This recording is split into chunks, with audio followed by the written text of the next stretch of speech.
Криско.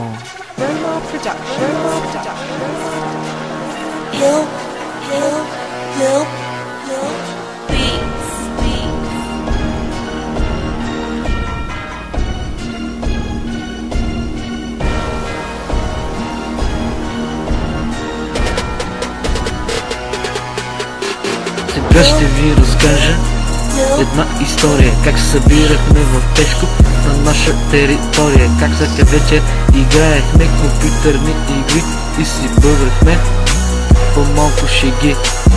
Ядохме и пиехме сладко с кафета, уиски с мезета, ракии с салати, беше ни яко. Еба ти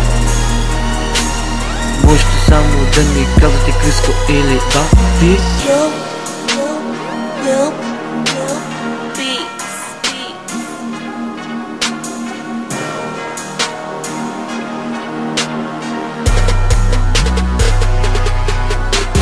Редовните гости, папката, даха миро със села и аз, но като цяло ми беше яко на нас, защото яйнето всеки път правеше кафета, на ден ни стигаха по 5 джезвета.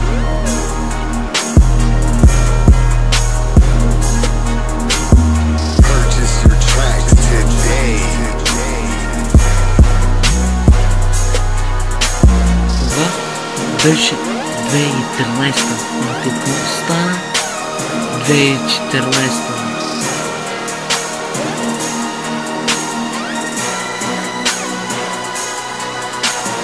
Пешко със сенето заминаха за Германия, а нас ни забраха в шибаната България.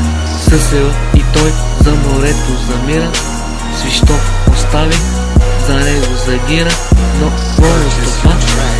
Работа има, но не и след дълго, знаех, че я ще замира и ето ме тук в Хисаря, работя си здраво и си трая.